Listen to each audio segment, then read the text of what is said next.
to All About Agatha, the podcast dedicated to reading and ranking every single mystery novel written by the Queen of Crime, Dame Agatha Christie. I'm Kemper Donovan.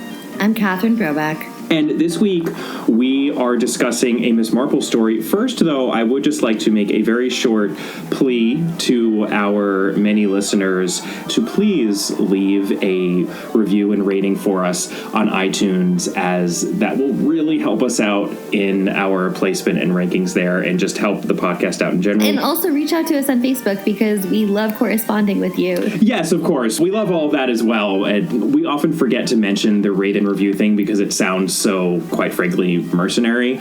But at the same time, obviously, we love it when you guys engage with us. Yeah, so please engage. Speaking of engagement, let's talk about a Miss Marple short story. Kemper's favorite. We all know how much Kemper loves Miss Marple. Catherine is like stealing herself for Dark Marple.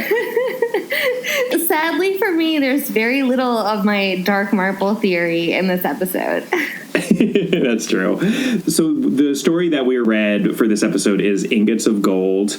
And again, this is part of the Tuesday Night Club, wherein each story is narrated by one of the 6 members of the club. This week we have the pleasure of a story narrated by none other than, oh my God, perhaps the most garbage character in all of the Christieverse. One Mr. Raymond West, nephew to Miss Marple. I think everybody knows my feelings about Raymond West at this point, but what a nightmare. We'll get to talk a lot more about Raymond West in just a little bit. So this story was first published in the Royal Magazine in February of 1928, so we are back to the 20s here, and then in the U.S. under a different title, one of these curious titles for these short stories. The Scooby-Doo titles? The Scooby-Doo titles. The Solving Six and the Golden Grave. Ooh.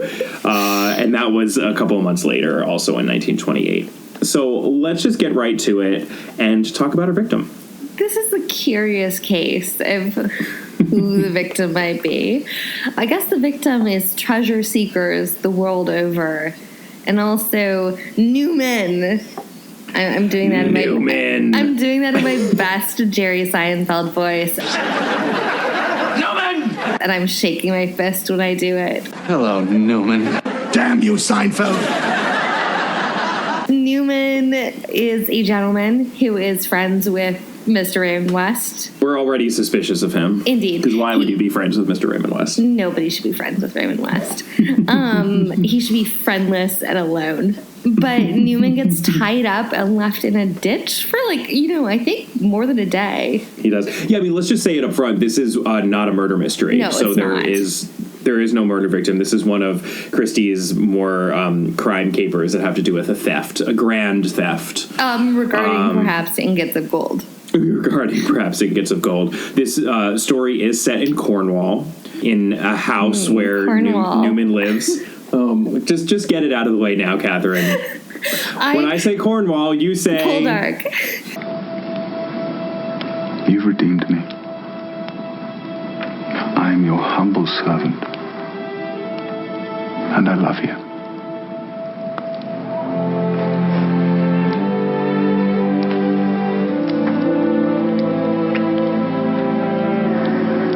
Yeah, and I say Daphne Du Maurier. And I am just like, wavy hair. Interestingly, both this story and the one that we're going to be discussing in our next episode, they're both in Cornwall. So this really was a coincidence, but I just happened to be reading My Cousin Rachel by Daphne Du Maurier. I just finished it yesterday, in fact. And now I need to watch the many film adaptations of it. Well, I guess there are 2. As you know, there was a new film of My Cousin Rachel that just came out with Rachel Weisz. My girl crush extraordinaire.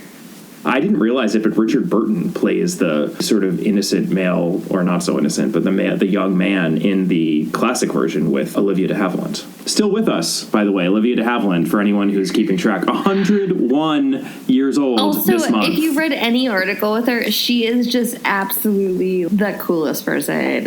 And still seems pretty with it. She's with it enough to have given a lot of shade to the Ryan Murphy series Feud. Oh my God, super shade to Vanity Fair. Yeah. She was just giving quotes from her fabulous set of apartments in Paris. Where she's lived since, I think, like 1952 or something like that. Oh, my God. And, like, yes, and they're, like, all beautiful. Like, she might have multiple floors. She just, like, looks great. Life treated Olivia de Havilland okay. So, basically what I'm saying is Melanie won. Why don't you say it, you coward? You're afraid to marry me. You'd rather live with that silly little fool who can't open her mouth except say yes, no, and raise a parcel of mealy-mouthed brats just like her. You mustn't say things like that about Melanie. Who are you to tell me I must? This is sad, and not that we're conflating the characters so much with the actors, but kind of crazy. Vivian Leigh died in the 60s, 50 years ago, and Olivia de Havilland is still here. Also, and this is even going to get creepier, but I feel like listeners to this podcast in particular would appreciate this. Every now and then, when I have a spare moment, I go onto Wikipedia, and there are 2 Wikipedia profiles I just check in on. One of them is Olivia de Havilland, basically to make sure she's alive, make sure I haven't missed anything, and just marvel at her career. And then the other person I do, who is the same age, is Beverly Cleary. Beverly Cleary is also still with us. First book published in 1950, when she herself was a not-so-young librarian. She also still with us, 101 years old. Amazing. That is amazing. I actually did not know that she was still with us, and that makes me... I'm not having a great week, Kemper. And you know what? That makes me incredibly happy, and that makes me even happier about this podcast to know that. Right? Isn't that great? Also, by the way, married to her husband from 1940 till 2004 when he died. Aww. 64 years. And they also had twins. Go on Wikipedia if anyone else is having a bad day, go on Wikipedia, check out Beverly Cleary. I'm not joking, it will make you happy. Anyway, let's get back to some darker material here. All that to say that, no one does Cornwall like Daphne Du Maurier does Cornwall, except occasionally for Agatha Christie, because we also did recently have Peril at End House, right? Set in Cornwall. Also in Cornwall, so, yeah. She loves her windswept seascapes. Indeed, and as perhaps our listeners have caught on to, there's not a lot to talk about in this short story. So I think maybe we should quickly go down our suspect list. Yeah, so Newman, we mentioned, is this... Newman! Hello, Newman. This fellow who Raymond West is friends with. So he lives in Cornwall. His house is called Pole House, and the town in Cornwall where Pole House is situated is called Polperin. But Newman himself is an outsider. It's just like poking me at this point. What? Everything has pole in front of it. Oh, God, Catherine. You've redeemed me. I'm moving on. I'm not indulging in this. So I am your humble servant. And I love you. So Newman himself, though, is not Cornish. He's not a Cornishman. He is he's an outsider, and he is there to fund this adventuring expedition, essentially, to retrieve gold from a ship that was supposedly wrecked with the Spanish Armada in the 16th century. And that ship is the Juan Fernandez. Excellent Spanish pronunciation. Thank you. Doing Southern California proud. So the Juan Fernandez was apparently lost off the coast hundreds and hundreds of years ago in the Spanish Armada, and there was all of this gold bullion that was lost in the sea, and he would like to retrieve it. And Raymond West himself is very taken up with this tale, and this actually brings me to my first favorite part in this story. All of my favorite parts in the story have to do with Miss Marple burning Raymond West for being the idiot and the fool that he is. And this is just at the very beginning when he's talking about the Spanish Armada. So Raymond West says about Newman, he was an authority on Elizabethan times, and he described to me in vivid and graphic language the route of the Spanish Armada. So enthusiastic was he that one could almost imagine that he had been an eyewitness at the scene. Is there anything in reincarnation, I wonder? I very much wonder. And then Miss Marple says, you were so romantic, Raymond dear. And then Raymond West says, romantic is the last thing that I am. And he's slightly annoyed with her because she's called him out for being an idiot, because he's an idiot.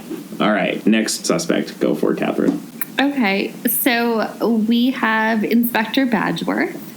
He's obviously not a suspect, but he's a character who exists, and it's a short story, so... You never know in a Christie story, sometimes. No, you never know. Raymond meets him on the train going to Cornwall, and so he is investigating the theft of gold bullion from a different ship. So this is one that's recently lost, and it's called the Otranto.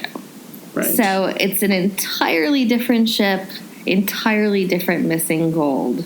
So we think. Right. And this gold is real, as opposed to the gold. Rumored Spanish Armada gold. Yeah, the Juan Fernandez, there really might not be any gold there. I have a feeling Miss Marple doesn't believe that there's any gold there because she's a little bit of a sharper tack than her nephew. Possibly so. Then there's Kelvin, and this swarthy man is the barkeep in the village inn, the Three Anchors at Pulperin. He drives a lorry, and he hates outsiders. He is rather rude to both Newman and I suppose Raymond West, and Raymond West seems to be kind of scared of him. There's just a lot of suspicion surrounding Raymond him. West describes him as very swarthy and dark-haired and possibly violent. Right. So let's talk about the world as it appears to be. Raymond West meets Newman. Hello, Newman. In London.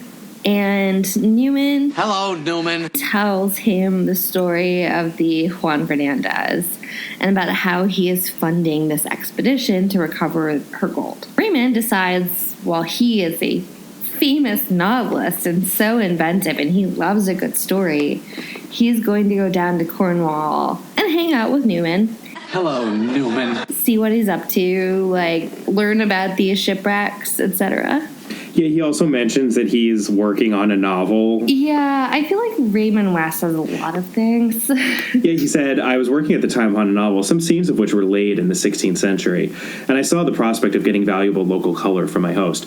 And here, this is my second Raymond West tangent. I would just like to point out what Christie had to say specifically about Raymond West within this short story collection, because she is delightfully dismissive of him and his writing prowess or lack thereof in her autobiography, and it just tickled me no end how dismissive she was of him. Here's what she says.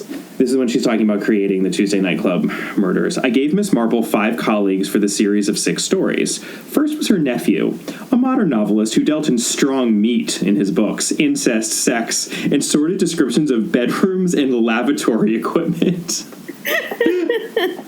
I'm sorry, but describing what one writes of as a novelist as lavatory equipment, that might be like the best burn of a writer I've ever heard. Somehow that's not surprising, right? I think Raymond West is the kind of writer who, when he grew slightly older, he only talked about sexual dysfunction and prostate conditions. Totally. He's like a really bad Philip Roth. Yes, that is Raymond West, because Philip Roth... I like Philip Roth. I am not saying that I don't, but I'm saying that Raymond West is a really bad Philip Roth. He totally is. He's a bad Philip Roth. Maybe in his latest book he wants to get down and dirty with the commodes in the 16th century or something, as they were possibly defending against the Spanish Armada. I thought it would be helpful to go to Cornwall to investigate that. Absolutely. So anyway, Raymond and Newman are down in Cornwall at Newman's place, and everything is just kind of off kilter. Raymond West the weather is making him nervous. He's just getting a bad feeling about everything. The town is uncomfortable with outsiders. Kelvin the barkeep says some vaguely threatening things, and then there are a lot of caves. Yeah, there are a lot of caves. It's Cornwall again. Pick up some Du Maurier. Watch Poldark, either version. Although I know which version Catherine would advise you to watch. I love you. So apparently Raymond West's misgivings pan out because he wakes up and Newman has gone missing. Yes. And a panicked Raymond ends up contacting Inspector Badgeworth, who he knows is down there since they met on the train.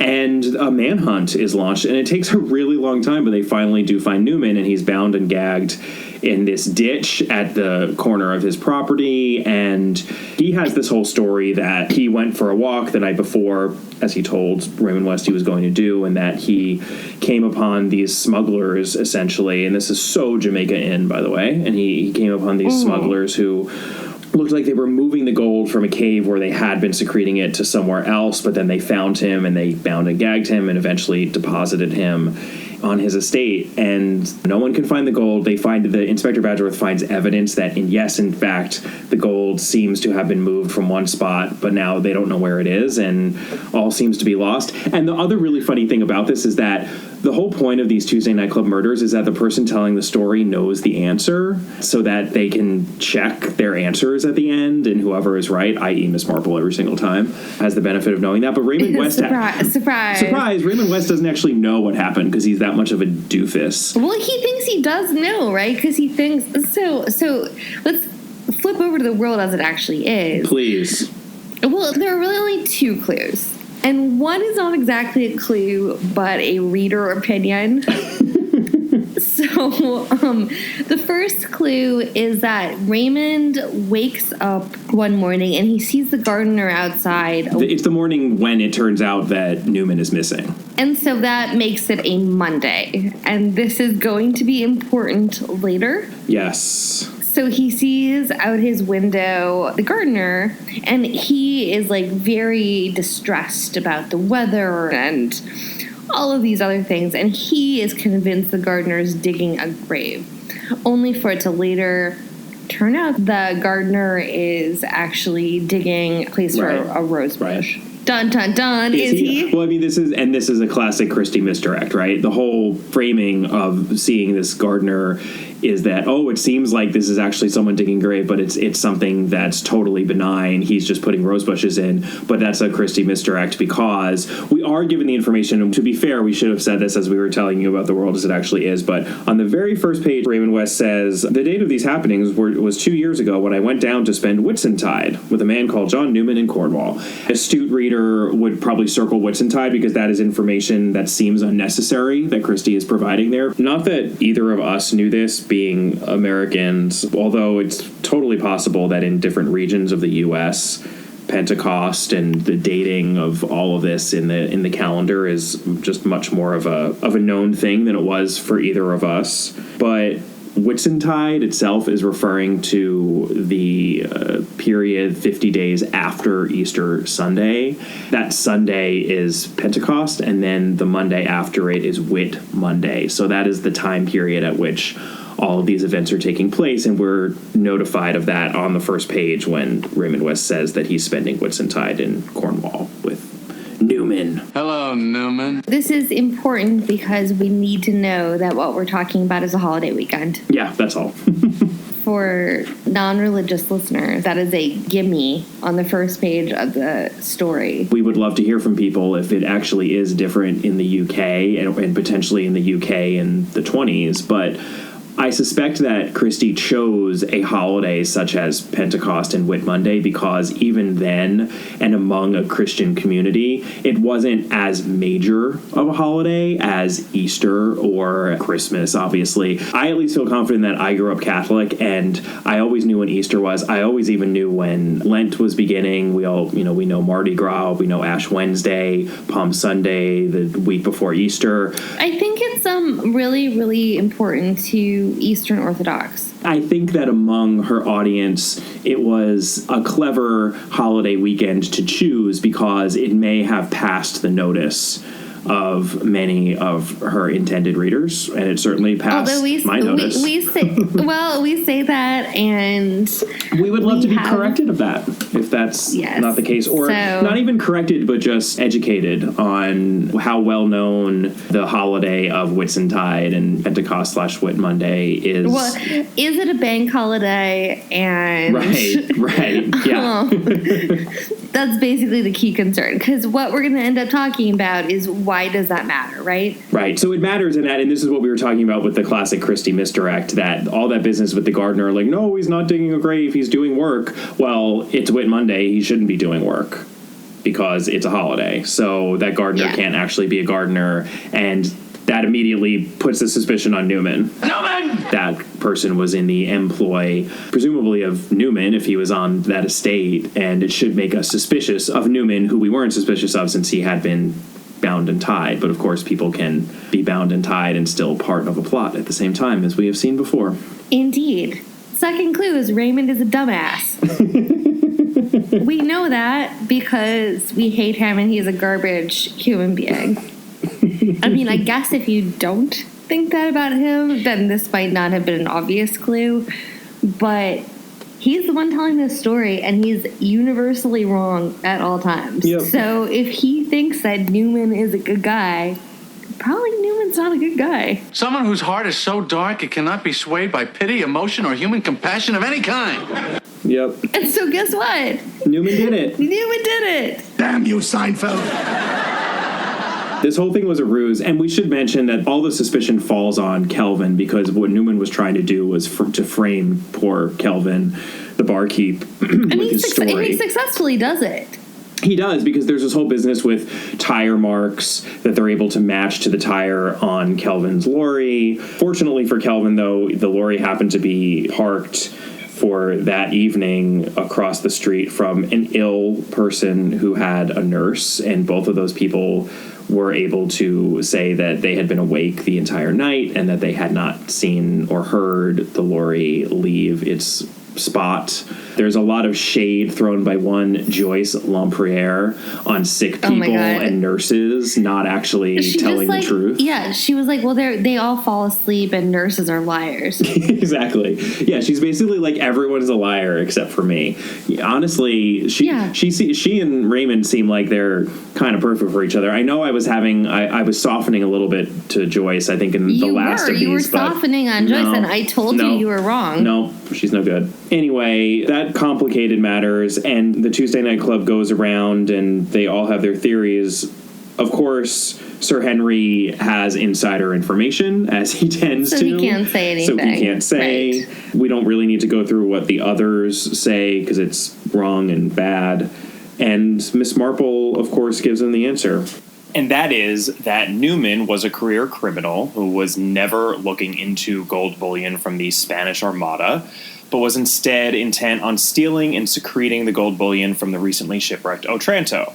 As Sir Henry Clithering explains later, his story about the Juan Fernandez was a cover so that he could explain away why he had a diver in his employ. And in reality, that diver, of course, stole the gold from the Otranto, and the supposed gardener who Raymond West saw planting alleged rose bushes was, of course, another henchman burying the gold on Newman's property to be taken away at a later date when no one was looking. And she also does this. This is, again, now another favorite Raymond West burn here. And she says that he should make better decisions about people that he hangs around with. Yeah, well, it's even better than that, though, because she doesn't even say anything. Because she's probably thinking in her head, well, all of you never want to hear from me anyway, so I'm just going to sit here and let you be stupid among yourselves. So Raymond says, go on, Aunt Jane, haven't you got anything to say?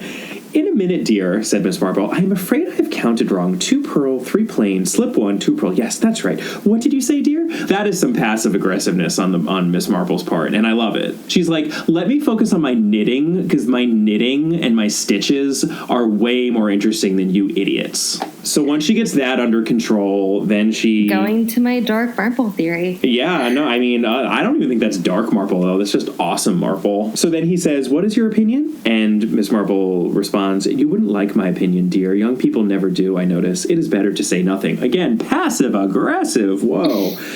So Raymond West says, nonsense, Aunt Jane. Out with it. Well, dear Raymond, said Miss Marple, laying down her knitting and looking cross at her nephew, I do think you should be more careful how you choose your friends. You are so credulous, dear, so easily gulled. I suppose it is being a writer and having so much imagination.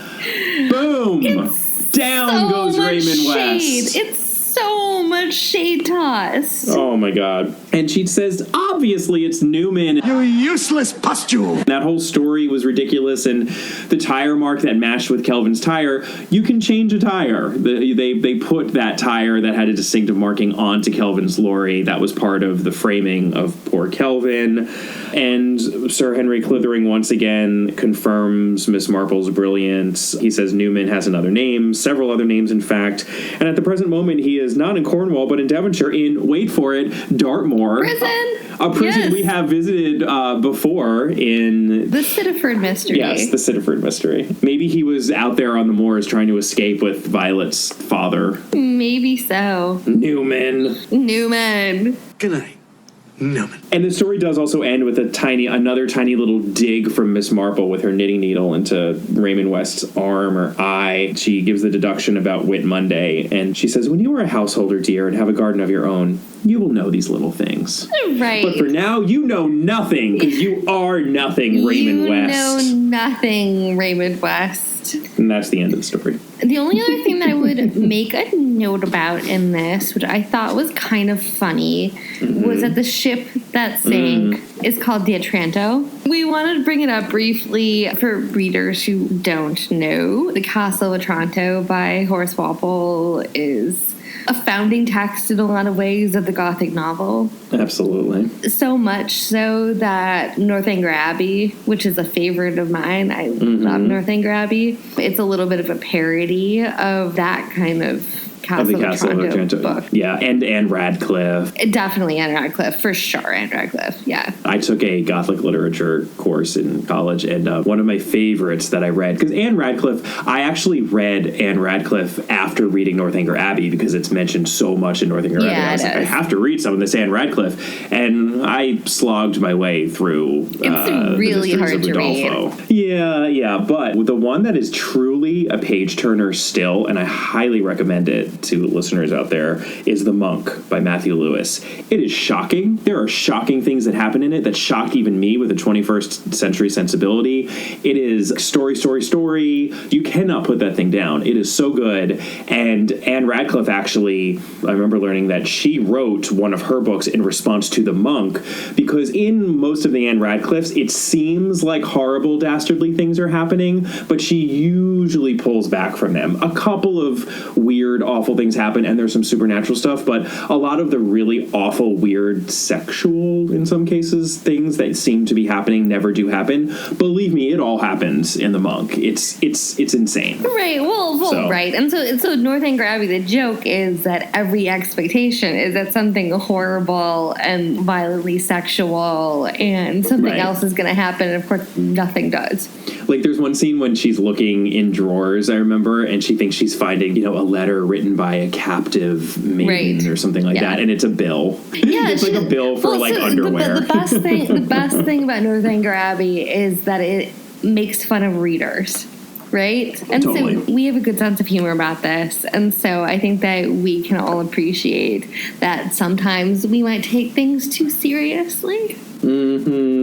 Yeah. No, Northanger Abbey is doing exactly what Scream did for the horror movie genre. Except that Scream actually did murder a bunch of people. Sure, they were kind of having their cake and eating it too, actually, which you could argue is harder. I suppose. It's much more purely a parody in Northanger Abbey. It's not like we're ever actually scared, but it really is delightful. But if you haven't read it, you should please go out, run and buy it, because I think it is wonderful and so light as a book. I don't mean this to be offensive, because Jane Austen thought so too. Right. Totally. She thought it was like she did it to amuse her siblings. It was not a serious novel. So just go out and just enjoy it. Have it be a beach read.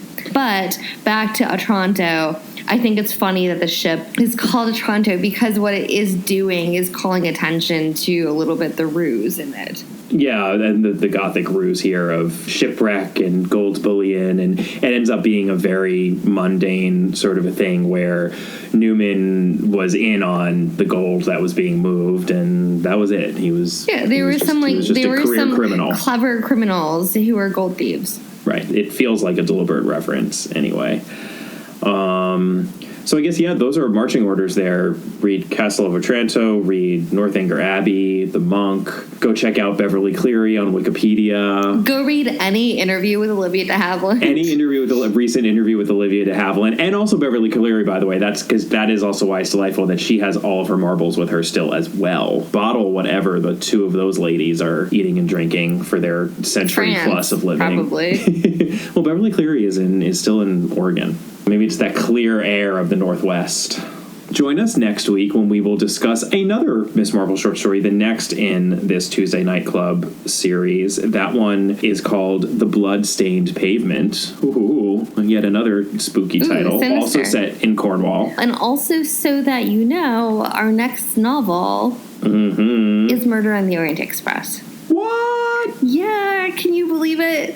So that is, as much as Kemper loves some Miss Marple short stories, I think that we are just really excited for Murder on the Orient Express, and so we want you guys to be caught up with us. Yes, we have that to look forward to in the future. And in the meantime, please do contact us, engage with us on email at allaboutthedame@gmail.com or on Facebook. Our Facebook page is All About Agatha. We are also on Instagram at All About Agatha, and of course we're on Twitter at All About the Dame. Catherine personally is at Brobcat. I am at Kemper Donovan.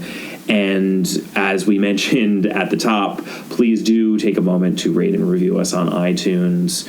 We would really appreciate it, and we will talk to you next week. Bye. Bye.